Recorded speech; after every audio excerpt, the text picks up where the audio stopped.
Hello everyone, I'm Huey with another keyboard show. This isn't your Man of Interest Channel 4 keyboard news, but instead, this is your late night Huey. And you know what happens in the late night? Heartburn and indigestion because I don't take care of myself like I should.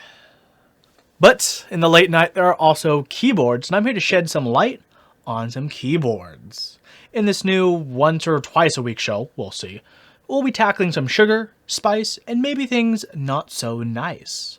It'll probably be mostly nice this week though. Unlike this week in keyboards, which is more reporting than opinion, on keyboards tonight, we'd have a bit more fun with our content.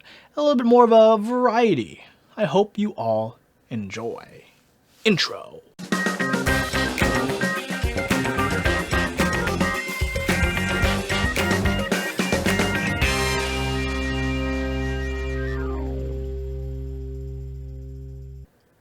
So our community has been growing quite a bit these past couple of years. Group buys are happening all the time for a myriad of keyboards and keysets. It's quite the time to be enjoying the hobby. Truthfully, all of these products are feeling more like pre-orders as opposed to group buys, since practically everything makes MOQ these days, right? Maybe yes, maybe no. I can only think of one or two group buys that didn't make MOQ for keysets in 2019 so far. But August, this month, it's like a big challenge for keyset runners. It's like we have the battle of the five kings going on. We got Novel Keys in one corner, GMK VOC, Dixie Mech, GMK 8008, Canon Keys, GMK Voyage, The Key Company, GMK Night Runner, Kono, GMK Merlin. And I've been talking with some people, engaging their opinions, and what do you all think? These 5 sets aren't even all of the sets running this month. There's even more than that. Will they all make MOQ? Will most of them make MOQ? I mean, if GMK Honderbyte can make MOQ, the sky's the limit, right? In Star Trek The Next Generation, Earth had essentially reached a point of post-scarcity, which is a pretty awesome future, except for the existence of the Borg. Nah.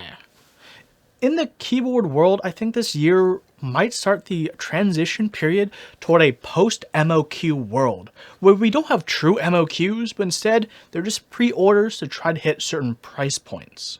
Although I imagine most vendors would like to keep the term MOQ, since it would make people feel like they're contributing to a cause as opposed to just buying a product. This is a big month in testing this theory. Are we heading toward a post-MOQ society and world? Or does the community still need growing before we reach that? All of the successes that these sets find these days have been due to the designers working hard, baking the idea in their heads, getting feedback, and pairing them with solid vendors who do a lot of legwork to make sure that they can manage all the logistics properly. Essentially, yeah, the key sets. But on the keyboard side, essentially every keyboard that is made is going to hit whatever pre-specified MOQ for the most part. So I don't really think that's a worry on that side as much anymore as it is in the past. But whether or not we've reached the post-MOQ utopia, I think a lot of people of all sorts would appreciate an opinion on market guidance. And for our market guidance, it's time we switch gears to Mad Keebs.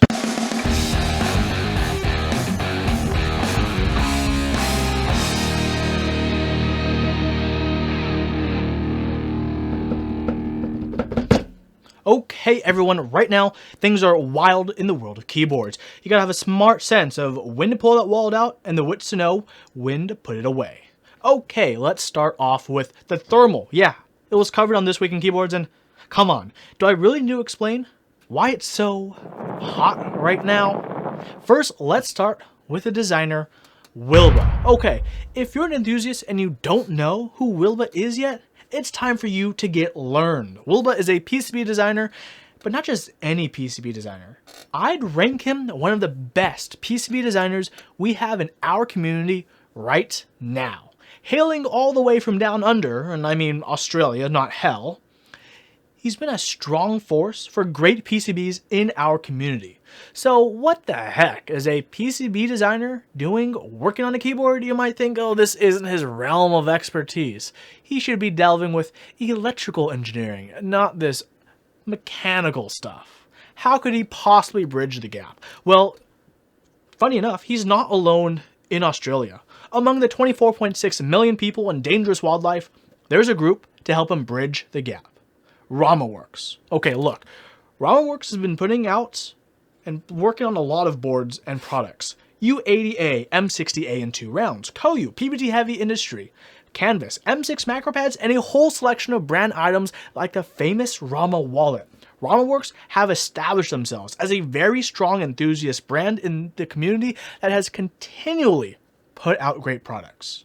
Now they've opened up the foundry to allow designers like Wilba to get the design, manufacturing, and fulfillment support he needs to make this an A+. So, I'm going to have to rate the thermal highly. Probably one of the highest rated boards this month you can buy right now. And speaking of buy, would I recommend it? Buy. If you're looking for anything else that's running this month, you'll see this is a pretty good choice, okay? The Polaris, on the other hand, it's a great looking board. It has a lot going for it, but you know it's going to be available again. The Bauer, it's a great board, but good luck getting one of those first come first serve spots if you don't feel lucky enough to win a raffle.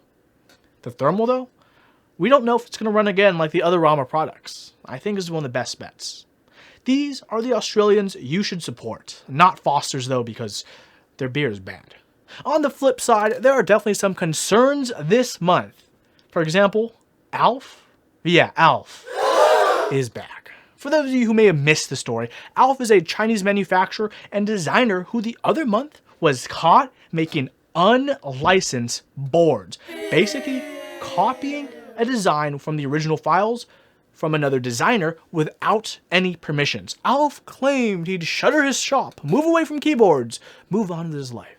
Of course, we all just assumed he'd change his and his factory name and continue working on keyboards in the Chinese community.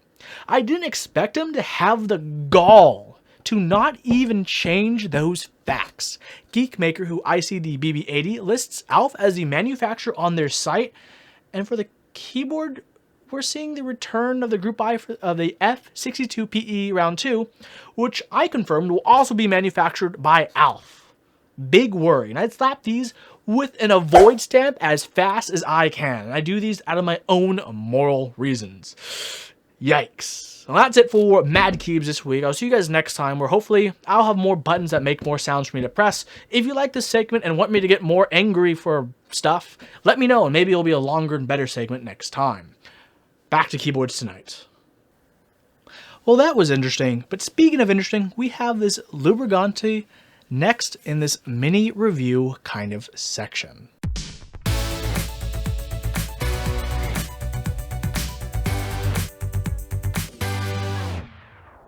Today's mini review is about an interesting oddity.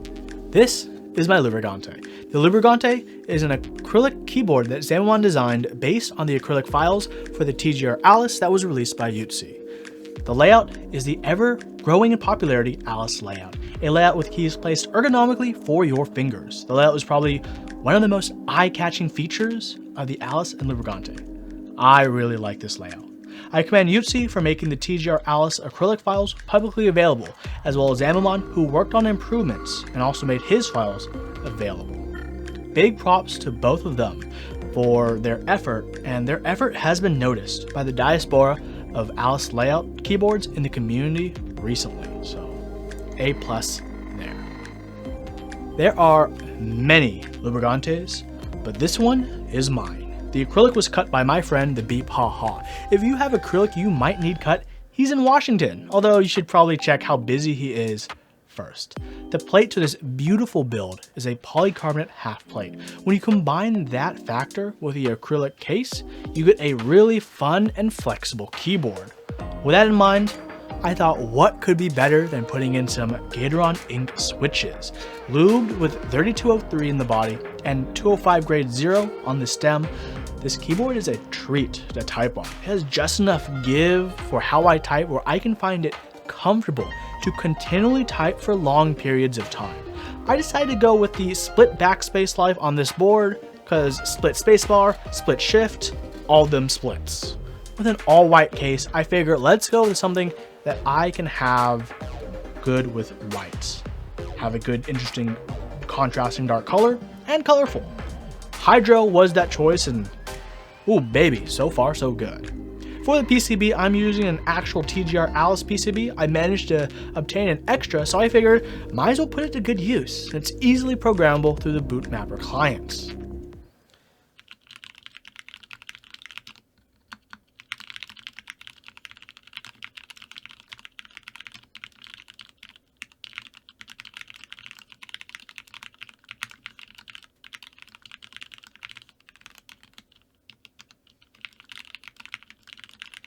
So how do I feel about this board? Upon building it, I used it for almost a week straight. For those of you who know me, that's a big deal. And for those of you who are getting to know me, I'm used to switching keyboards every 2 to 3 days. The fact I use this keyboard without noticing I haven't swapped for that long is incredible. This keyboard has been an absolutely lovely piece of kit on my desk. And that price, ooh, not counting the keycaps, the price for this board was under $200. Your prices may vary depending on what kind of plate you get from the Beep Haha or whoever you get it cut at. But overall, this keyboard should not be an expensive keyboard to get. There are holes in the bottom of this case where I can install feet in case I want to add a bit more angle, which I'll definitely be doing in the near future. If I had to lodge one complaint, is I wish Beep had gone with countersunk screws on the top, but honestly, it's not the biggest worry in the world since these are small and I think they look fine. They don't get in the way of how I type, so no issue there. The quick final thoughts on this board. Yeah, I really like this keyboard. It's great. Get a Lubricante if you can, as it's a pretty inexpensive way to try such a unique and beautiful layout. So yeah, consider yourself getting a Lubricante in the future if you can. So normally in a talk show, there'd be some sort of guest spot. I don't really have a live guest to show you, but instead, here's a little teaser with a guest I talked to recently. Without further ado, Hata of Input Club. Hello everyone, Matt of Interest here, and we have a bit of a different setup today. Why? Because I'm not in my normal studio. I am all the way in the beautiful Bay Area to interview with Mr. Hata of Input.Club, also known as Jacob. Jacob, how are you doing today? Doing pretty good. Good to hear. So we have quite a bit of things to talk about. You guys just launched the Kickstarter for Keystone. Keystone with the new silo switches. A lot of people have a lot of questions, myself included. So Jacob, you are really into keyboards. Yep. How many keyboards do you own? The real answer? I don't know. My gut check. My estimate is 600 plus. But I actually don't know. That doesn't include any keyboards in this office. And there's at least 100, 200 keyboards in this office. How did this happen? Well, like how everything happens. I was bored at work one day. So I guess we're going to dive straight into probably one of the really exciting parts of this keyboard, which is something that you guys are really known for, which is making new switches. And the new switch is this silo switch. Yes. Can you give us a brief breakdown of the silo switch? So the silo switch is kind of an amalgamation of all the different kinds of switches and ideas I've had for the last, 10 years. Switches is because the keyboard has no way of knowing which OS it's plugged into. This is like a trivial thing for the keyboard to do, but it has no concept. It could be plugged into a phone. It could be plugged into like a cat. It doesn't know what's on the other end. As long as there's power coming out of it, it's gonna like send stuff, right? Yeah. And it's the USB.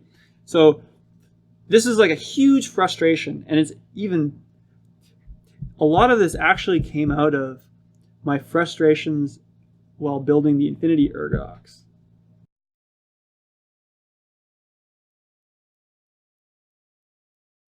Well, that's it for keyboards tonight. I hope you enjoyed the show. I'm currently working on the next episode as we speak, which will hopefully be available at the end of the month or the beginning of the next. If you liked this content, consider hitting that like button, ringing that bell, making sure you get all the notifications for whenever a new video goes up, since YouTube statistics now cares about that stuff.